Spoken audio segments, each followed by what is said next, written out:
मुंबईमधनं एक धक्कादायक बातमी आहे। शॉर्मा खाल्ल्यानं 19 वर्षीय मुलाचा मृत्यू झाल्याचं समोर आलंय। मानखुर्दमधली ही धक्कादायक घटना आहे। प्रथमेश भोगसे असं या मृत मुलाचं नाव आहे। शॉर्मा विक्रेत्या विरोधात मानखुर्द पोलीस ठाण्यामध्ये सदोष मनुष्यवधाचा गुन्हा दाखल करण्यात आलेला आहे। मुंबईमधली धक्कादायक घटना, प्रतिनिधी निखिल चव्हाण आपल्या सोबत आहेत। निखिल, या घटनेबद्दल नेमका काय तपशील समोर येतोय?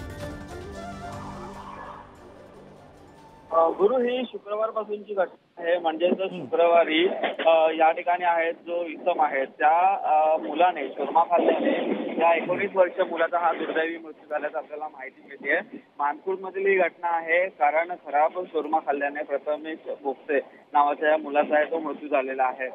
त्याने शुक्रवारी हा शोरमा खाल्लेला होता। त्यानंतर त्याला अचानक उलटी आणि अन्य त्रास आहे तो जाणवू लागला होता आणि त्यामधून त्याला हॉस्पिटलमध्ये देखील दाखल करण्यात आलेलं होतं। उपचारादरम्यान त्याचा मृत्यू झाला असं या ठिकाणी माहिती मिळते। परंतु शोरम्यातील खराब चिकन यामुळे ह्याचा मृत्यू झाल्याची जी संशय आहे तो पोलिसांना आहे आणि त्यामुळे आता त्या विभागातील पोलिसांनी शोरमा विक्रेत्यावरती मनुष्यवधाचा गुन्हा आहे तो दाखल करण्यात आलेला आहे। धन्यवाद निखिल या सगळ्या सविस्तर माहितीसाठी।